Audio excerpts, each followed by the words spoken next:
Okay. Don't work. I don't know what's up with your phone, but whatever. I get time for a new one. Yeah, that's a good excuse. Just say, I need a new phone. Awesome. Okay, well, thank you for coming on here today. It looks like we have a few people watching. And like I said, I'm going to take this and put it on my story and also on my blog. And while you weren't on here, I was just kind of talking about how important it is for parents to take time to do things for themselves, you know, because it's hard being a parent. Totally. Yeah, right. So number one, I just want to ask you, just tell me about you and your family and your daughter, Lulu. Yes, so my husband, Chad, who was letting me use his phone, and I have been married for 10 years, and we have 3 girls. Lulu is our oldest daughter. She's 8 years old. We have a daughter, Audrey, who's 7, and Charlotte, who will turn 4 in April. And Lulu has a diagnosis of hemimegalencephaly. We didn't find out that was her diagnosis until she was 5 years old. Mm-hmm. We knew at 9 months old that something was not quite right with Lulu. She had really low muscle tone. That was our very first indicator that something was different. And that just started a journey of going to our pediatrician and saying, you know, we're a little concerned. She seems delayed in her muscle coordination. And from there, things just kind of snowballed. And she started PT at 9 months old. And every year it seemed like we added a therapy. By the time she was 3, she was doing PT and OT. Then, you know, PT, OT, and speech. And at 2 years old, before her 2nd birthday, we were told if she's not walking independently by 2 years old, we're probably looking at cerebral palsy. Mm-hmm.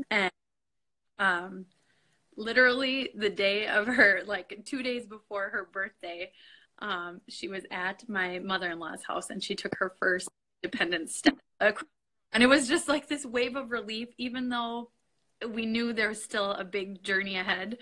It just felt good, but she still, cerebral palsy is where we landed at. This is probably what we're looking at.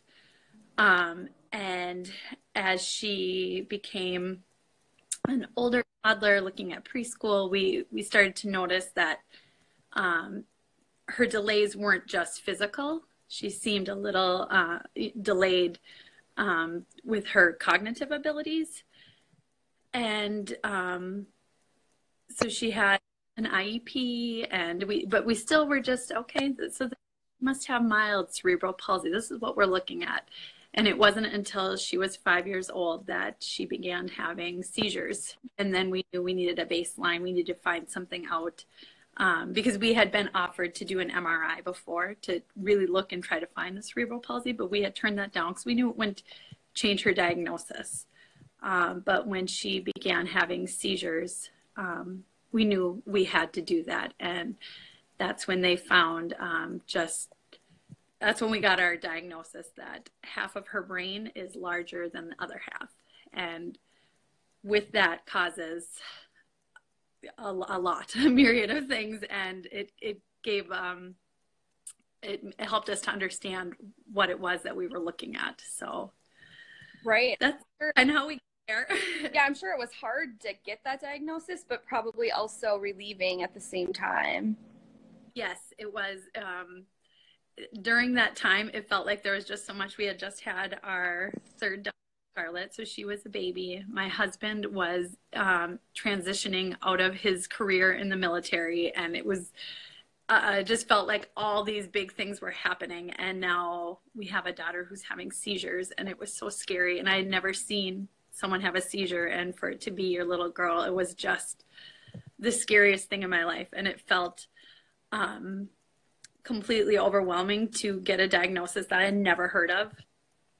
And my first reaction was go home, Google it, and find out everything you can, become an expert in hemimegalencephaly. And right away I found, nope. Yeah. That was too hard for me. It's bad, isn't it? Yeah. It was really hard to look at what what could be. And I found the more I read about it, the more scared I was. And I knew I just had to take Lulu, what was going to happen with Lulu, a day at a time. I didn't want to become an expert at it. I didn't want to know all the details. I just wanted to take whatever happens to Lulu a day at a time. I love that, because that's exactly how I am with Ruby. And I think with rare disorders, that's what you have to do. I mean, yeah. There's no baseline. It's not like there's a growth curve or markers, right? I mean, so how rare is this?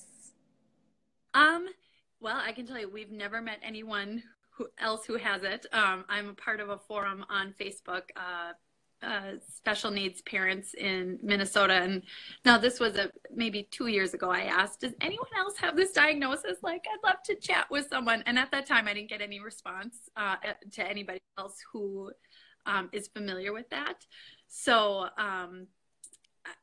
I think it's rare, but even in that, it's such a gamut of what it looks like. You can have a very severe case of hemimegalencephaly, and where Lulu would fit more in the mild. Okay.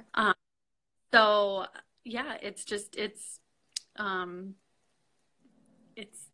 is rare, I guess. I don't know how.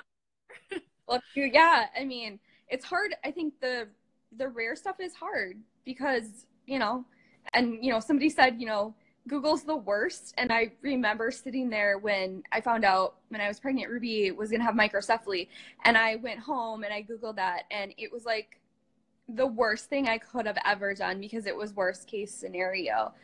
And I feel like that's kind of what I wanted to do with Ruby's Instagram, is to show that, like, it's not always worst case scenario. Like, yes, there's beauty in all different a spectrum of human experience.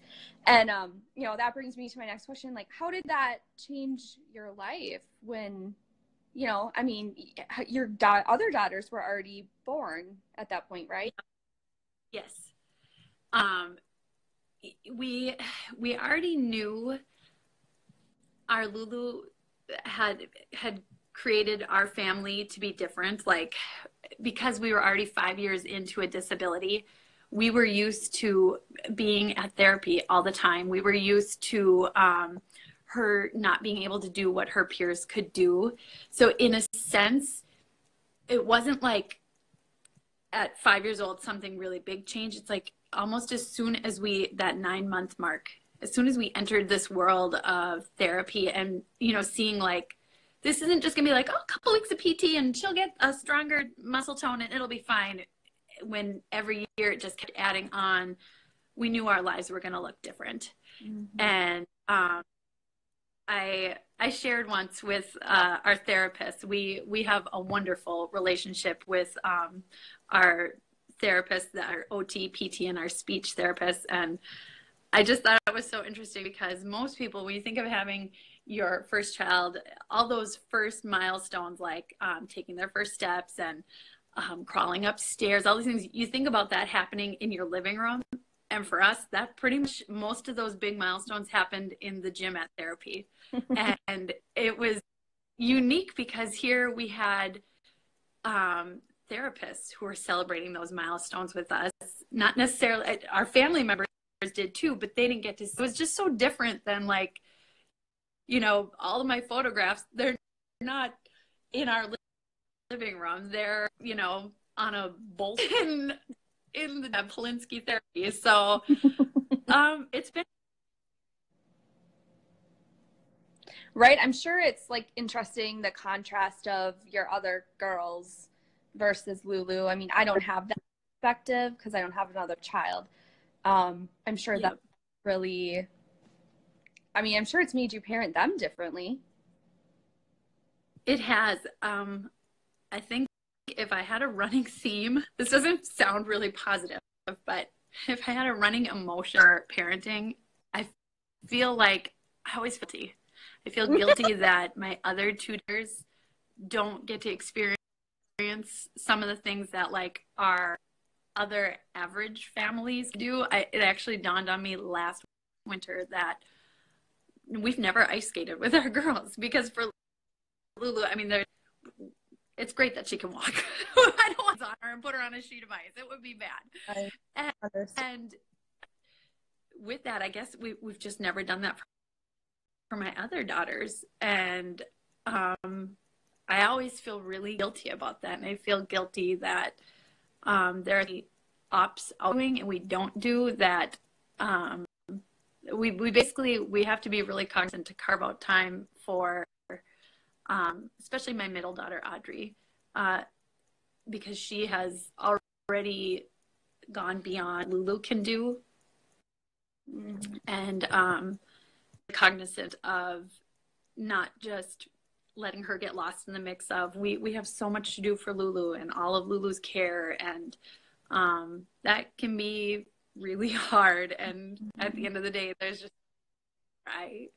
it's kind of that like put on your head and then you go and you lay down in bed and you just feel like, ugh, am I doing this right?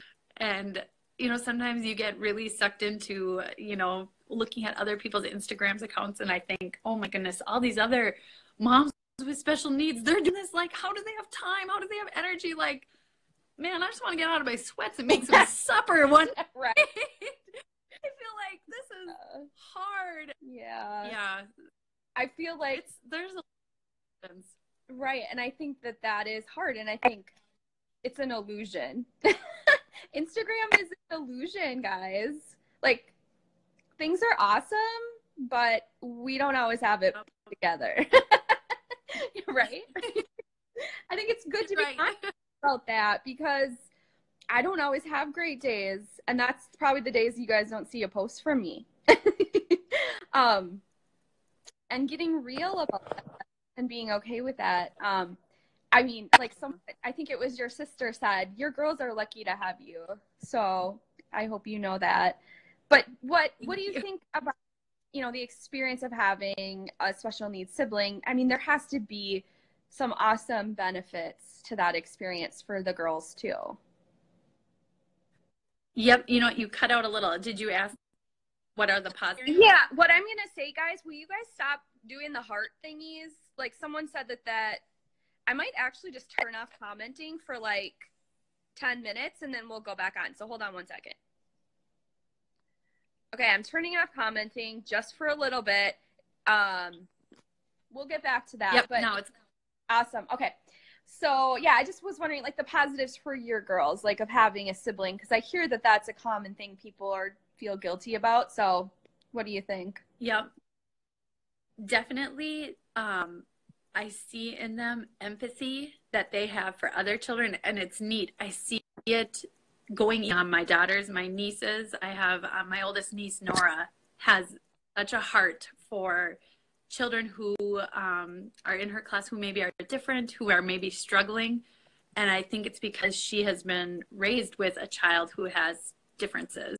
And my daughter, Audrey, her teacher was really neat at our conference. She said, you know, there's something different about Audrey. She just, I could see her being a nurse. She is a cheerleader to everyone and has such care for people. And then when we shared, well, you know, we have a daughter with special needs. She's like, that makes sense.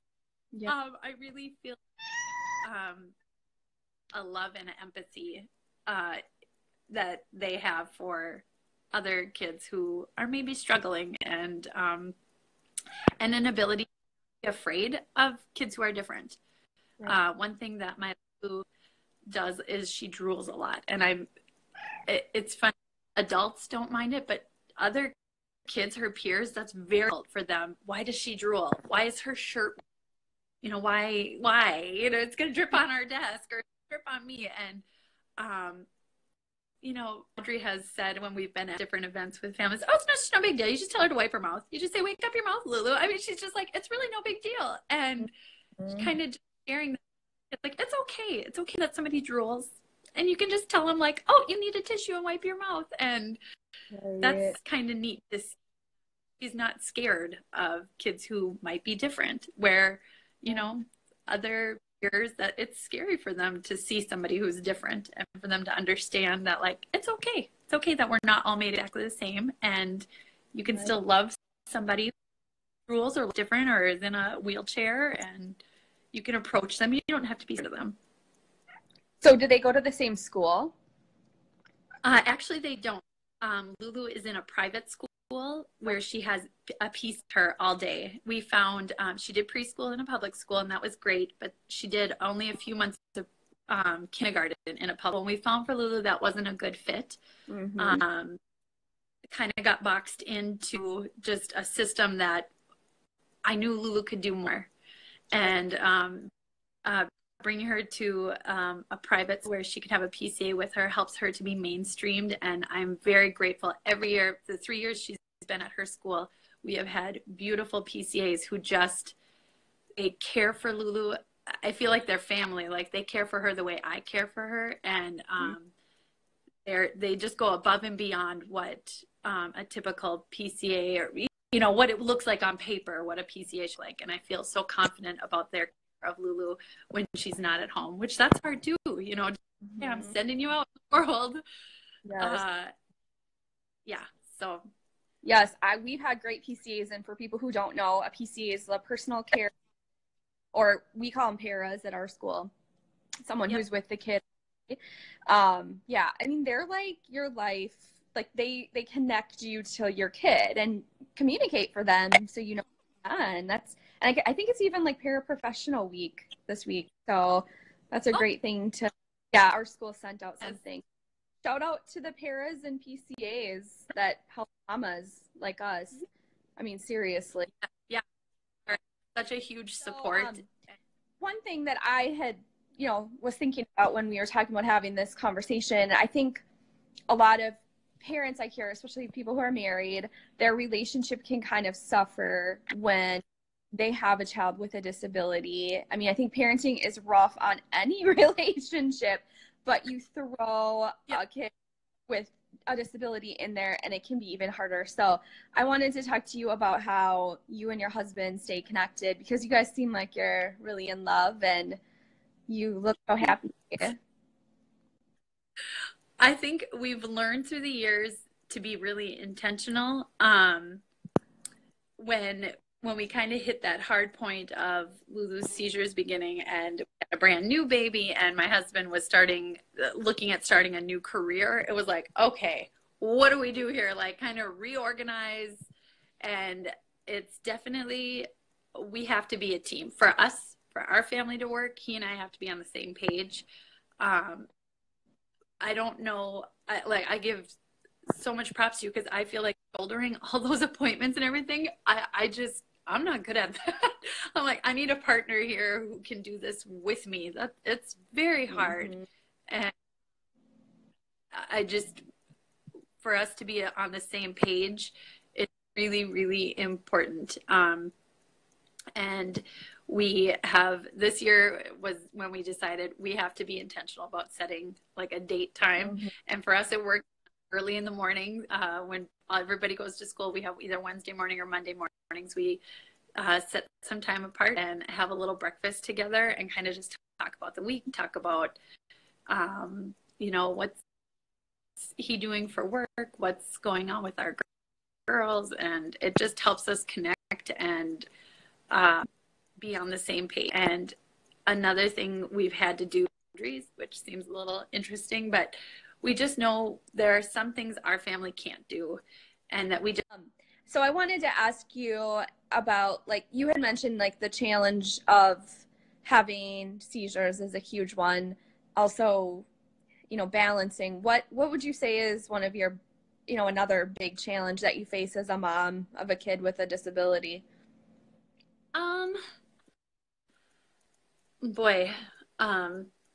For us, I feel like sometimes it's just really hard to know, what is behavior for Lulu and what is like something that is her. And we're really in the throes of, as Lulu's becoming more independent and becoming a little bit more aware of like, there are things her sister can do that are beyond what Lulu can do, even though her sister is younger than her. It seems like it's brought on a lot of behavior, and it's hard to know, is this Lulu choosing to be like naughty, or is this her disability? And how do you parent that?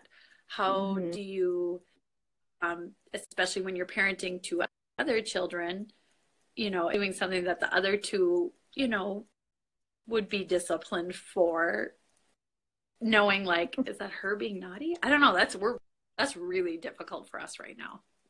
I can understand that. I feel the And same way. It's like you're 13 and yeah, it's hard. yeah, it's really difficult, and like trying to, you know, be understanding of the fact that like, okay, so she's 8 years old, but in a lot of ways she's not 8 years old. But at the same time, there are plenty of things she does that you would never, I think some people might meet Lulu and for a moment, oh, there's anything different about Lulu. And then, Right. but it's when these behaviors start happening that it's like, okay, what is the best way to deal with this? That's really hard.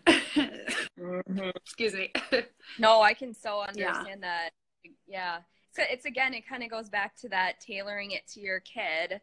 But also it must be extra hard with, you know, your other daughter seeing her as an example of an older sister.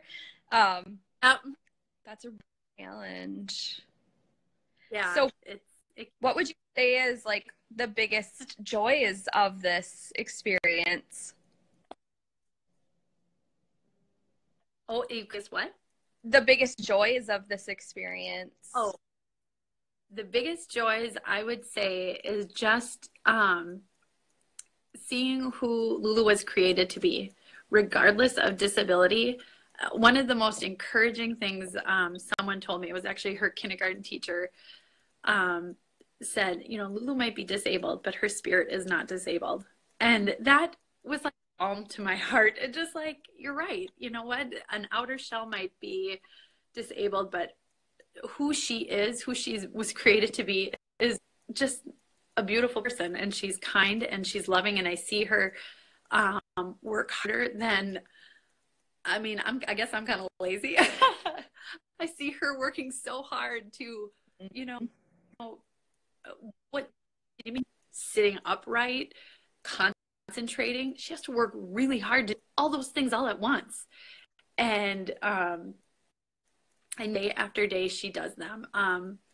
And that brings me joy just to see her strength. And I'm like, yep, you've got this, girl. And one of her least favorite parts of her day is take 3 times a day, and it's anti-seizure medicines, and she has about 4 of them, and they taste terrible. And I won't take Robitussin. I've tried. I hate it.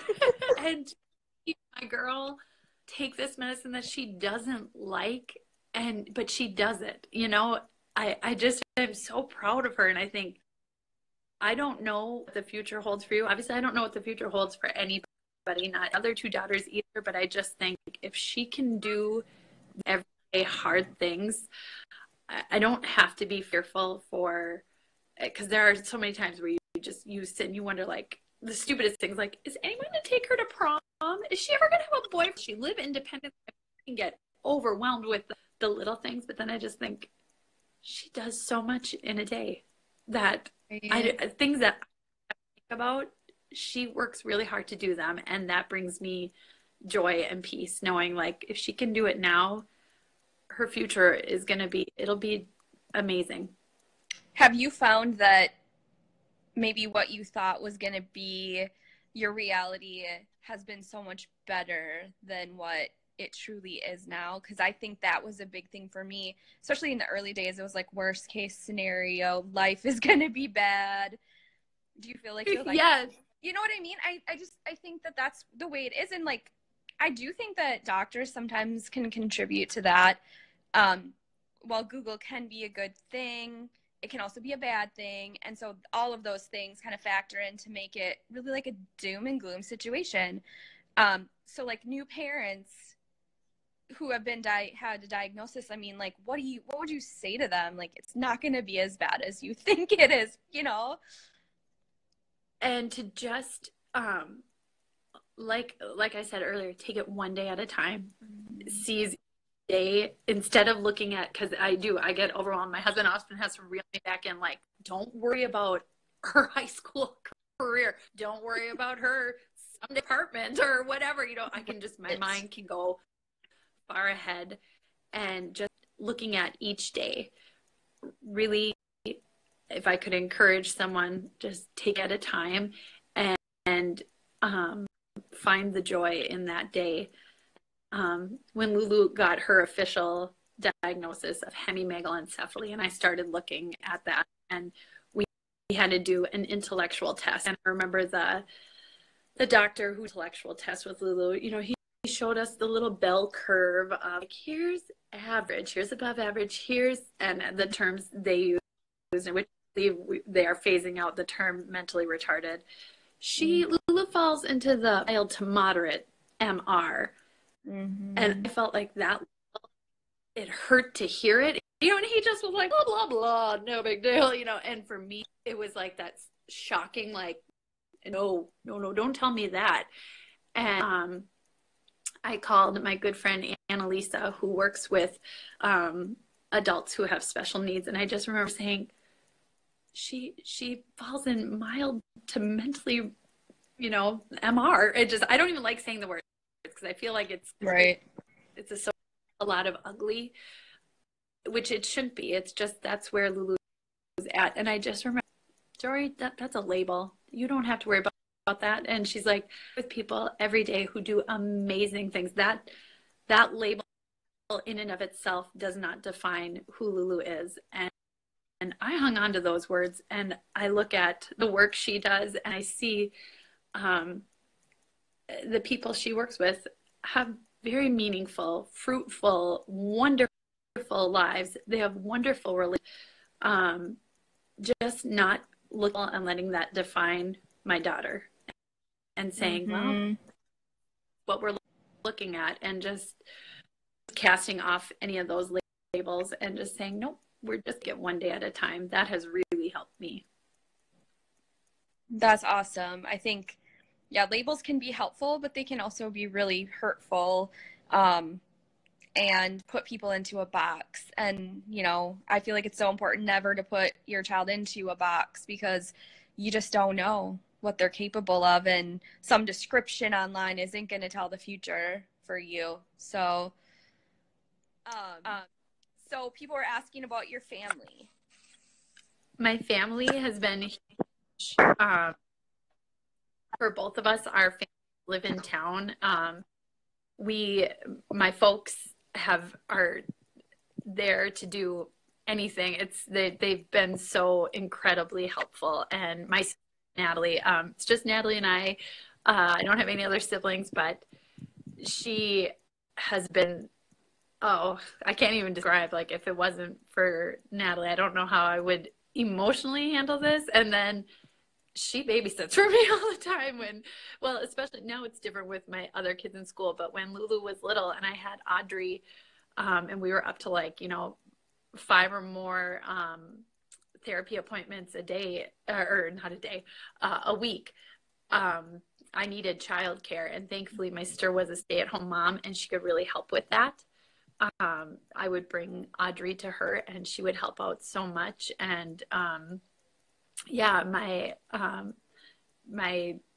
family is just key to being able. I don't know how we would do it without them, I feel. And the way they love Lulu unconditionally, sometimes it's really nice to just sit back and know, it's not just us who just loves her, you know? Yes.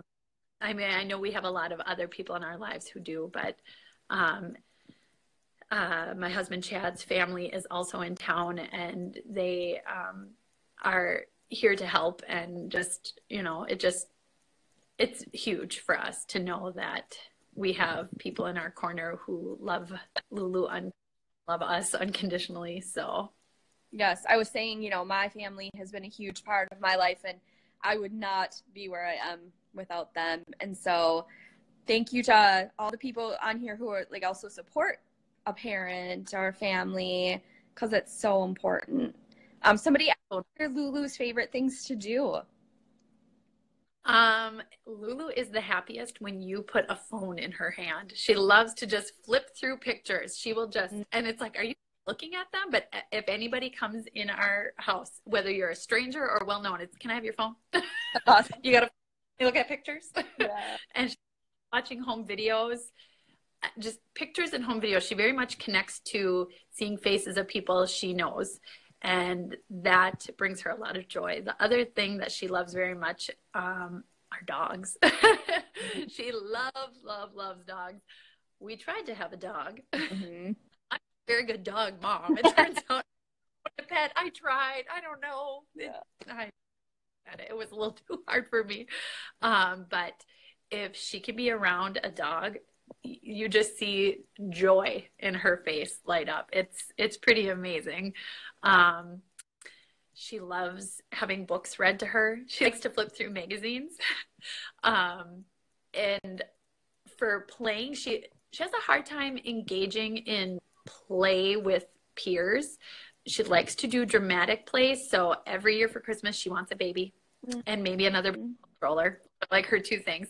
But her favorite, if she was going to play, her favorite activity is we have an old computer keyboard, and she sets up like Office. And so she has her computer, and she has an old pretend office phone from one of her therapists gave her. And it's so funny because what she plays is what she knows. She'll sit down and go, hello, what is your appointment? Do you have insurance? Oh, it's like, oh, well, we know what Lulu has been around. Right. So she likes to play receptionist. That's adorable. I love that. So she's got a big ambition. Yes, she does. Yep. And that's really sweet. She's not into, like her sisters both want to sit and play Barbies. That doesn't interest her. But if she can, play receptionist, or if she can play waitress and take your order. If you meet Lulu, probably the first question she will ask you, besides, can I see your phone, is, what'd you have for lunch? That's her go-to questions. What'd you have for lunch? That's awesome. I love that. Yeah. I think Ruby like that. Ruby be like, okay, because Ruby pretends like I'm a restaurant sometimes, and like, Mama, what's on the menu tonight? I'm like, chicken nuggets. One option. It's so fun to see how our like absorb their surroundings and want to play with it and make it fun. And do you guys find the community is pretty accepting and welcoming of Lulu? Yeah, very much so. I think people are sometimes surprised at what she struggles with. Sometimes I even think we have people in our family who are like, oh, she can't do it. Like, no, she can't do that. And of course I say it because like, we know that. But I think sometimes people are surprised at what things are hard for us. I have a very tight-knit circle of friends. We call her the brunch squad.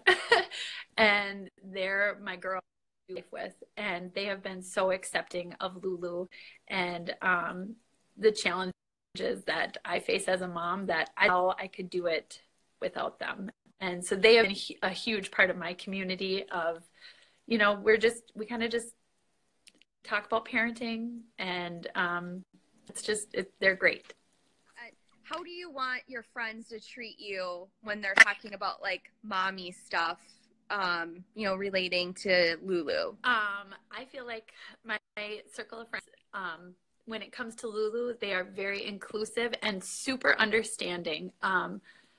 There have been moments where they said, I've had friends who have said, I don't know exactly, what it's like to go through what you go through, and my heart just goes out to you. And sometimes it's those encouraging things where it's like, it's just really good to know I'm not alone, and to know that like, being a mom is hard regardless. And like, for me to validate that even parenting a typical child requires, you just need support too for that. And so I feel like it's a real mutual give and take.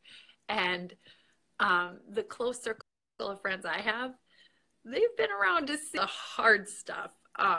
And the things that are hard for me as a mom, things that have been embarrassing, that are private for Lulu, that I won't talk about in detail, but that are really hard to go into someone's house and have an episode that, maybe will happen at their house. And they're just so good about being like, it's okay. It's okay. And I love that people my friends have just been super supportive and just love us where we're at. I feel lucky to have a few friends like that too. And just friends who kind of are like, you can go over there and you don't have to feel bad. They will just take you as you are. And I think if anybody out there is wondering how to be a better friend to a mom, family, it's really just accepting their child and being open to the array of experiences that might happen when you're around their kid, Exactly. And the other, if I could add one more thought to that, is for moms to maybe explain to their typical children, like, it's okay that, our friend is coming over and she's different. Or in just teaching them maybe to a little empty to, like, I guess that's when it's been difficult and we've been around people who, maybe the parent is open, but their children are really standoffish. And I sometimes just wish mom would step in and go, it's okay. Like, you can share your toys. It's okay if she drools on your things. It's okay if she asks you the same question over and over. I have found when I am around people who don't, and maybe I'm expecting too much, that I want them to do that for Lulu with their children, like, help them understand this is okay. But there have been some people that I've just chosen, you know what, this doesn't work for us. It's too hard for apologizing too much for Lulu, and I shouldn't have to apologize for, things out of Lulu's control. And I guess I just don't want her to be in environments where the kids who are her age no one's going to help them bridge the gap. And I feel like I do it. I try to do as much as I can without stepping on those parents' toes. Like, I don't want to be parenting their kids, but right. I guess, and that experience hasn't happened a whole lot, but when it does, I'm immediately like, abort. Well, see ya. We got to go. Bye. Yeah. And that's okay, because that's a part of boundaries, right? Yep. It's very true. Someone asked, do you think it takes more work to parent a child with a disability, or is it just different?